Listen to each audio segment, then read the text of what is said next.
The tree of good and evil, the Brazilian pepper tree.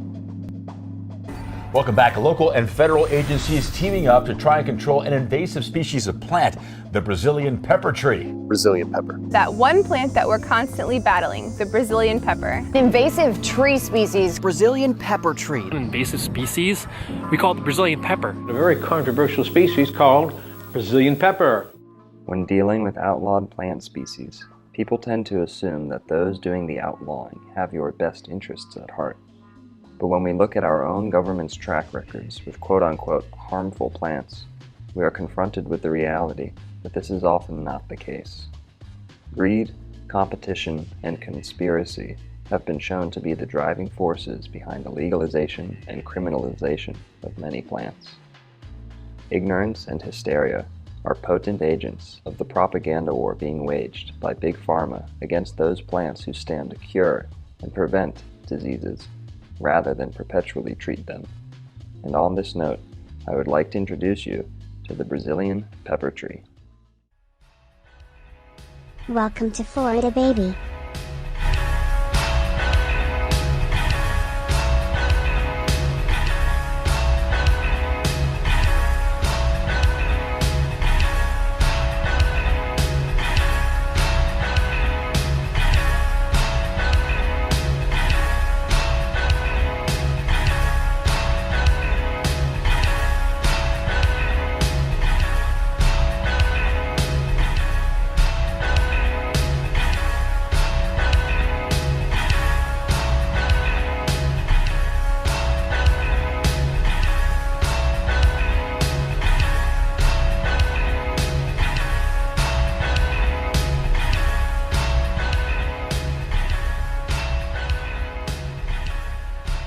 Introducing Dr. Narco Longo.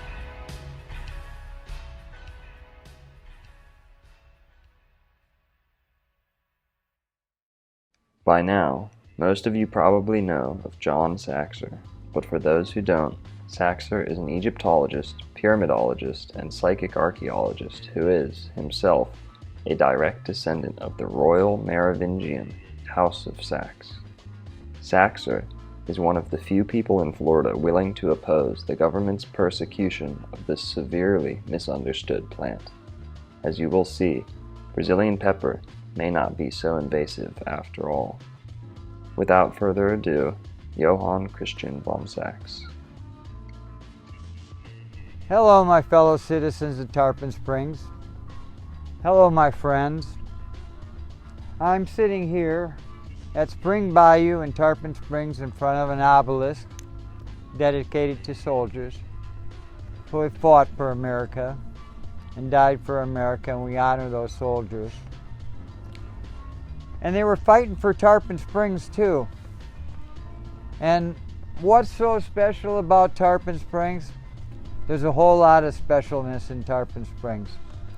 After being drawn to Tarpon Springs, Florida, he declared the Tampa Bay area to be the capital seaport of Atlantis, and thus the one and only original Garden of Eden. John's claims regarding Florida have been substantiated by the work of world-renowned clairvoyant Edgar Cayce, the Christian theologer E. Calloway, and authors Blanca Bayer and Dennis Brooks, all of whom independently reached a nearly identical conclusion. Some people say I'm a fringe archaeologist because I believe that Tarpon Springs was the Apollo of the world and the center of where Poseidon built his sacred garden, the Garden of Hesperides, where Poseidon loved his 3 granddaughters and created a 5-mile by 3-mile Garden of Eden for them. And if you take away all the human edifices, the houses, the telephone poles, the streets, and you brought it back to nature, it somehow reminds me of the idyllic Garden of Eden. And so I went with that thought over the years, trying to figure out if there was any evidence that it was Eden. And I found a bunch of stone anchors on the Saxer Stones video on the YouTube. And there was one other thing I found. I spent another 5 years looking for the spring of rejuvenating life. And that spring was right here. There's an underground river that comes down here, 125 feet is the bottom of it. It used to be an ancient fish hatchery for Poseidon. I didn't come out here planning to believe in Poseidon. I came out here trying to figure out why this area was so idyllic. So we're right here, 30 yards away from the spring at Spring Bayou. But after that, I said, well, if that's the spring of rejuvenating life, then there must be a sacred tree in the garden here somewhere.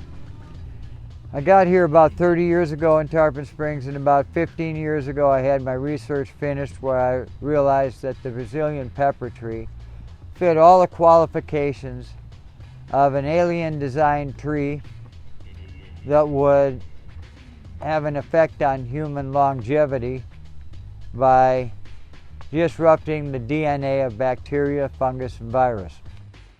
And that tree is the Brazilian pepper tree. Brazilian pepper is native to Brazil.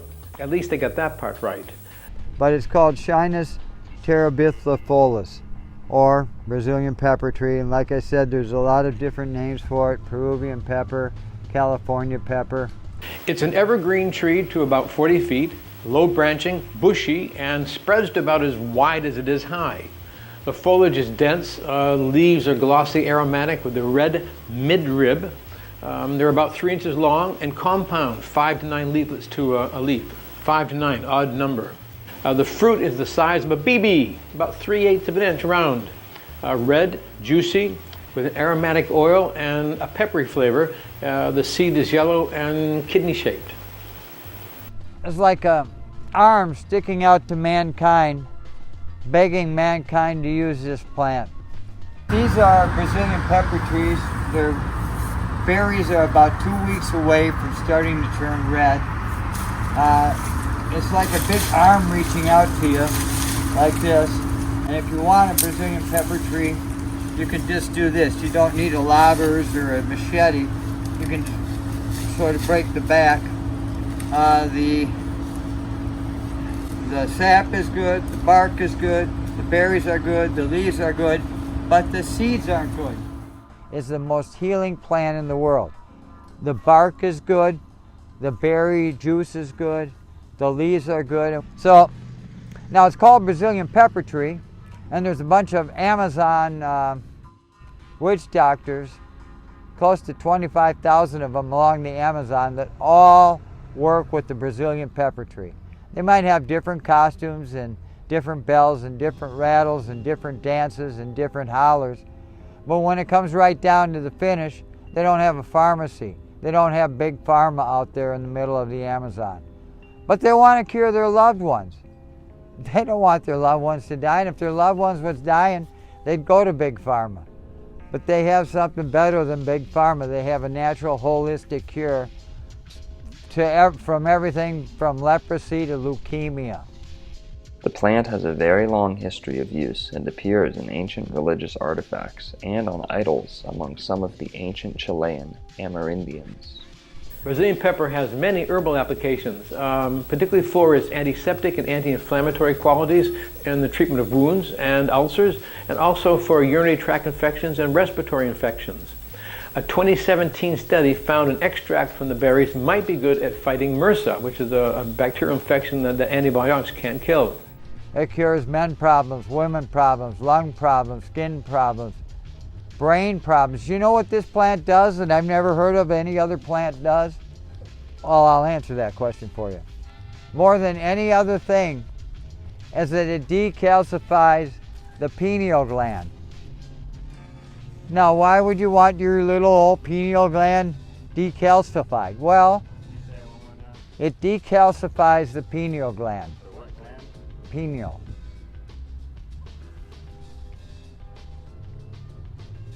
So, if you want to view the whole world in a new way, in a more real way, in a righteous way, where you see the spirit and the soul of everyone, you would want to decalcify the pineal gland with your Brazilian pepper tree. Otherwise, don't call me, because it does it automatically. I can't help you if you're decalcifying your pineal gland against your own wishes, if you're taking this stuff. So if people were to go and they were to look at the pharmacological review of Brazilian pepper tree or the healing effects of Brazilian pepper tree on the internet, they would find out that it's somewhat of a hoax, that the government is saying that this is a poisonous plant, that this is a plant that people are allergic to, that this is a plant that can kill you. The state of Florida calls it an invasive species, and they certainly don't want me spreading seeds. Did you know that in Florida it's a Category 1 invasive species? This is actually listed as a noxious weed even by our National Park Services. There is a lot of effort on a lot of government agencies, from the National Park Services, the Florida Department of Agriculture, the National Forest Services, University of Florida, the Florida Pest and Exotic Plant Council, and a whole bunch of others. Also know that it's illegal in Florida and Texas to sell, transport, or plant Brazilian pepper in any form. It is what they call it, a pioneer invasive plant. One of the terms I really love that they used was invasive keystone plant. There are not very many plants that are on this big bad list, but yes, Brazilian pepper tree. Just about everywhere where Brazilian pepper has been imported has been declared a noxious weed. It's just so bad, it's bad. It's bad. An invasive tree species could mean weeks in the hospital for one Cape Coral child. 4 New Corner's Jasmine Miner speaking to the boy's mother tonight on Lisa, it might look like just any other tree, but for one Cape Coral family, it's a tree that's bringing some serious health risks. One tree putting a family at risk. With my son being sick and my other children in the area, it's just an immediate threat. Jill Mullen says her family just moved into this new Cape Coral home, which happens to sit right next to an invasive Brazilian pepper tree. She says the tree puts her 7-year-old Maximus, who has issues with his immune system, in danger of getting bit, swelling up, or much worse. It would definitely land him in the hospital. Kids climbing the trees can really get sick from it in a variety of ways. Brazilian pepper can also injure livestock and can induce fatal colic in horses. Now let's talk about how it's going to impact your or my health. Well, there's a couple different ways. Now it comes from the family Anacardiaceae. That's the same family where poison ivy, poison wood, and poison oak all come from. But it's the same family where we have our edibles like mango, cashew, and sumac. So when it comes to pistachios or cashews, even being near these, if you were having allergic reactions to those types of nuts, you may actually have a reaction to this plant. Because it is like poison oak and poison ivy, it actually can create the same type of reactions on your skin like poison oak or poison ivy.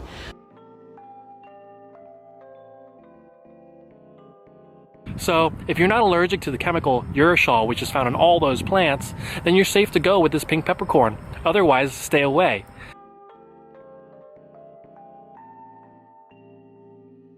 An invasive Brazilian pepper tree, playing host to thousands of mosquitoes. For now, we're not going to be able to let him play anywhere near this area because there are thousands of mosquitoes.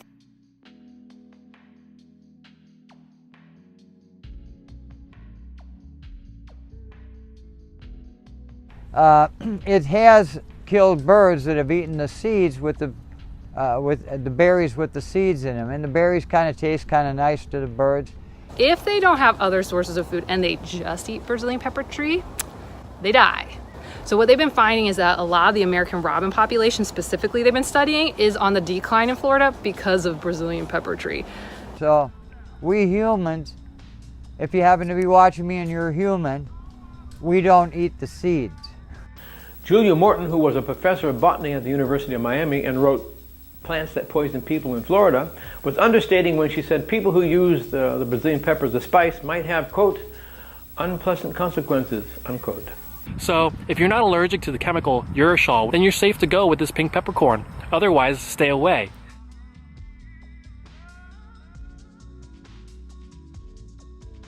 As for the best way to handle the species, Julia did not mince her words. She said, bulldoze it. Now I would like to note that my father would get contact dermatitis from mango skin, as do many other people, but I've never heard anybody calling for the total eradication of mango trees, which are also invasive, by the way. In fact, there are dozens of potentially toxic or harmful exotic plants in Florida that are given privileged status to this day due to their use in upscale landscaping. The benefits are small comparatively. Like, yes, technically the berries could be edible. Yes, technically some wildlife can use it.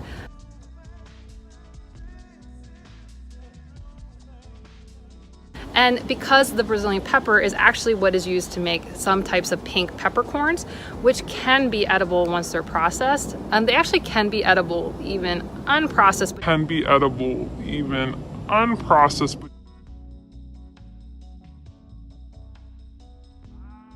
So we have got these beautiful peppercorns here, and they're actually an edible peppercorn, and make a heck of an arrangement in your tree. Gives you a lot of color. They're easy to maintain and clean up. Pepper trees are called pepper trees because this is where the red peppercorn in your nice pepper mix comes from or is harvested from. It's actually used in some gourmet restaurants and stuff like that. They also can keep the pepperiness for a long time. I have some Brazilian pepper berries that are 5 years old and they are still peppery. What's up, Forager friends? So, have any of you ever had the pink peppercorn before? I'm gonna make some spice mixes for the holidays for family and friends. Some people do indeed use Brazilian pepper as a spice. I personally have met 6 people who do that, 2 couples and 2 individuals. In fact, both couples have been using it as a spice for decades, and one couple likes it so much they put it on everything, including popcorn. One fellow I know, again for decades, has been using Brazilian pepper as a spice. Method of preparation. There are no guarantees with this one. You are on your own if you choose to try it. The ripe berries are dried and then ground to a desired texture and used as a spice, peppery. Some people eat a few ripe berries at a time off the tree. I don't recommend it. I also know a young man who eats the ripe berries off the tree. He doesn't eat a huge amount of them, but he does eat them off the tree, and I have seen him do it. I also know of a young woman who liked the flavor of the berries so much that she used it extensively for a week. Then she got really sick from it and had to stop using it. The reason for people saying that it's a poisonous plant is because it'll want to evacuate your body as quick as possible. But what wants to evacuate your body? It's the viruses, the funguses, and the bacteria, and the filth will leave your body because they can't stand to be around the Brazilian pepper tree because it's killing off their DNA. So you might vomit, you might have diarrhea, but you'll be evacuating your body from bad things in your body, and it will improve your health completely, as well as your ability to think with your decalcified pineal gland. It can cure everything I said earlier, from leprosy to leukemia, but ulcers, respiratory problems, wounds, rheumatism, gout, diarrhea, skin ailments, arthritis, as well as treat tumors and leprosy. Brazilian pepper tree has various biological properties, and it is a source of many bioactive chemicals. Several classes of chemicals can be found in extracts obtained from these plants, such as terpenes and flavonoids, and essential oils obtained through distillation or extraction of solvents from the berries and leaves, enriched in monoterpenes, and shows interesting antitoxin activity. It's an all-around healing plant. I couldn't have said it better. It's just the way it is. If you study it, you realize it's good. The bark can be used in poultices that you might put on wounds. As I said before, it decalcifies the pineal gland. So it's one and only plant I know on earth that can do that. Somebody want to put in the comments any other plant that could do that, I'd be happy to mention it, but so far I haven't found one, and I've been working on this thing for 15 years. You'll see the world a little differently if you take your 4 or 5 cups, a sort of a heavy dose of the Brazilian pepper tree, cups of coffee-sized cups, and you can take that about the dinner meal, after the dinner meal, and take about a total of 5 cups over the next 2 hours, and you'll feel a certain change occur over you. You'll start to have the pineal gland calcification start to dissolve off of you. So if you want to be spiritual, if you want to be righteous, if you want to heal your wounds and all your friends' wounds, if you don't want to rely on Big Pharma and rather not have them take another 100 trillion from our coffers and buy a million mansions all over the world with that money, if you'd rather just help the poor, and help yourselves, you'll pick this Brazilian pepper tree. Get this stuff out to the people, because the bottom line of my 52 years of research trying to find the truth tells me that the Brazilian pepper tree is your ticket to self-healing. Now, I got a formula on the internet, Decoding the Elixir of Life, where I go into the magic formula of preparing the Brazilian pepper tree. What I usually do is I dry out the leaves, let them dry for 10 or 12 days in the sun, and then I pull them in, I strip them off the branches, and I have a whole bunch full of leaves and a bunch of separate branches. Then if I want bark, I can go right to the branch department and use like a potato peeler to get the bark. But it's simple. What we want to do is take the dried leaves and the ripe berries and boil them. We boil them for like 20 minutes to get the oils out. A little bit more than you'd boil regular tea. You're trying to get the oils out as much as you can. And the berries, you strain through a strainer. You're crushing out the berry juice into the tea. And then you add the best honey you can find as a sweetener, because it's a little bit bitter. Now, the more you use the Brazilian pepper tree, the less strange it tastes to you.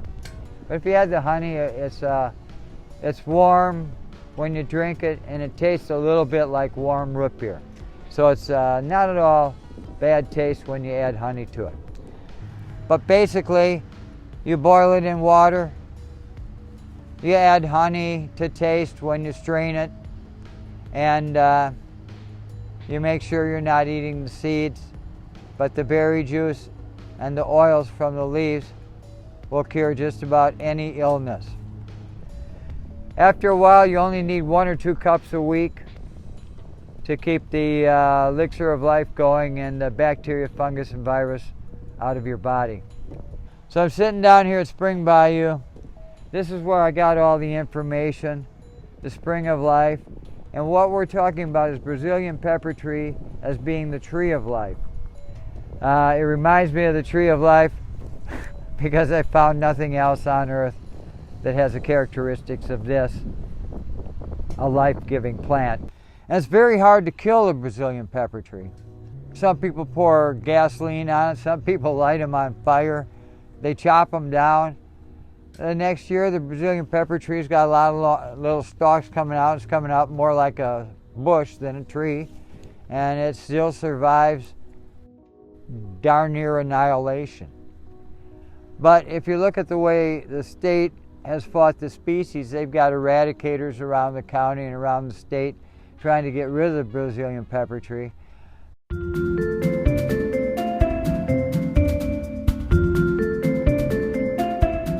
So what do you do about those plants that sprout up without your guidance?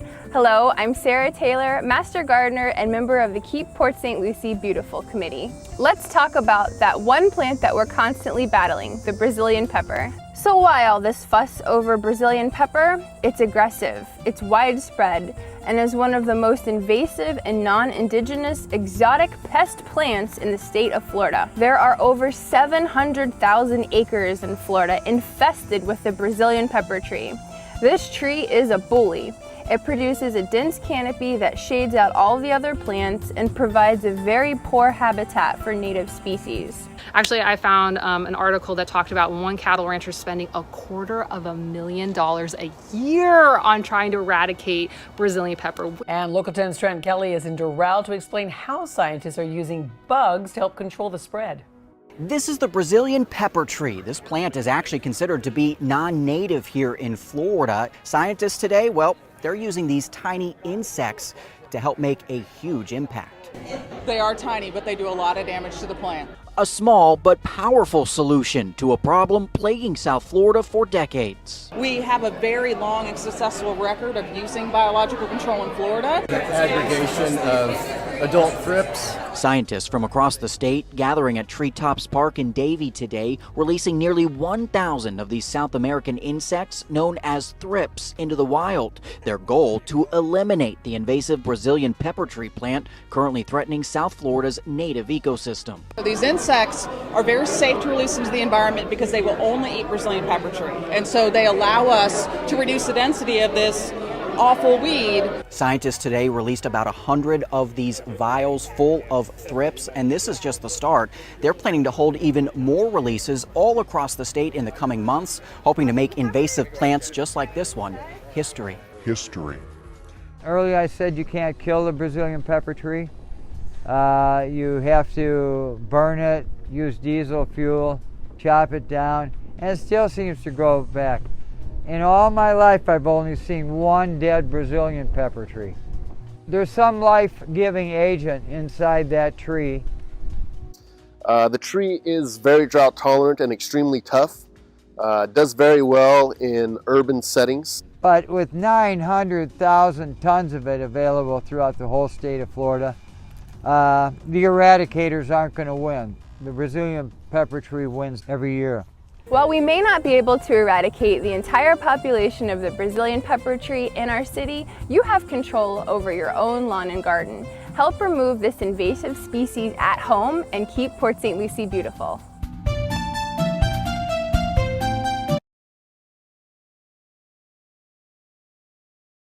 But you may be wondering, why is it even here? If it's this bad, how did it get in the state? Why does it continue to go?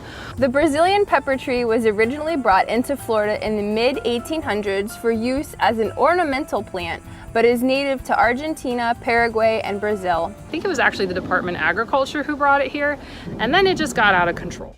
The seeds of the species were sent to the U.S. Department of Agriculture in Washington, D.C. in 1898. That's 120 years ago. I should note here that many invasive species were introduced by governmental agencies intentionally. The government does not always know best. Those seeds, or perhaps some seedlings, were then forwarded to the Plant Introduction Station in Miami. Now there is a name, Plant Introduction Station. And at least some of those were planted in the Miami area. But the real culprit was one Dr. George Stone, who lived in Punta Gorda, Florida. For those of you unfamiliar with Florida, Punta Gorda is on the southwest coast.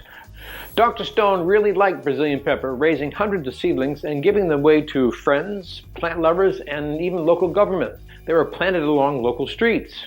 20 years later, an article in the 1944 edition of the magazine My Garden in Florida said of the Brazilian pepper, quote, "It ought to be in every garden in Florida," unquote. It ought to be in every garden in Florida. You see, a century ago, Dr. Stone, the Department of Agriculture, and their horticulturalists thought the Brazilian pepper was a cute little shrub and would stay that way. They did not know that it would grow into a large, aggressive tree. Apparently, no one went to Brazil to check it out. Its bright red berries and brilliant green foliage are used frequently as Christmas decorations. They even called it Florida holly. Well, are there any other benefits to this plant? Honestly, the benefits are small comparatively. Least you think the Brazilian pepper is a totally horrible plant. The wood has been used to make toothpicks. Now, there's a surprise. Stakes, posts, railway ties, and it might make a good pulpwood. A resinous extract has been used to protect fishing line and nets. Bees make a popular spicy honey from the blossoms, which gives the invasive species at least one champion: beekeepers. It is impossible to discuss the Brazilian pepper tree, also known as Florida holly, without addressing the fact that Brazilian pepper tree is not a true holly, despite looking near identical to the untrained eye, as hollies belong to a separate family, Aquifoliaceae. There are 3 common hollies native to Florida: American, Yaupon, and Dahoon, as well as a hybrid of American and Dahoon called East Palatka holly.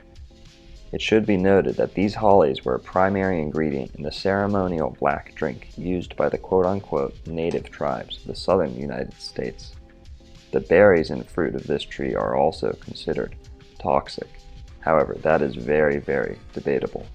Hi, I'm Billy Bailey here at the Florida Cavern State Park. The shrub you see behind me here is Ilex vomitora, or the Yaupon holly, or as it was called at one time, the black drink. Depending on the strength of the tea that you made, this would either be more of like a coffee tea type drink or something considered more of a cleanser there. The species vomitori comes from a description of Native Americans drinking it and then throwing up, but many of the early descriptions actually talk about it being more of a caffeine source there. This is the only significant source of caffeine that's found naturally occurring in North America here. The leaves would be steeped into a mild tea. Some of the early Spanish in St. Augustine described this as an early morning drink, and it was said that no man would start the day without a drink made from this Yaupon holly. We also know for a fact that various American tribes engaged in long-distance trade to acquire these hollies from their native habitats. With that in mind, I wonder if Floridians traded south for Brazilian pepper in the ancient world. That is, of course, assuming it is actually invasive. I will be covering the Florida hollies in a video of their own, where I will discuss the coffee and tea conspiracy that has suppressed the repopularization of Florida holly, or Osceola, the sacred black drink, as the quote-unquote natives called it. The name Osceola should ring some bells for any Floridians watching.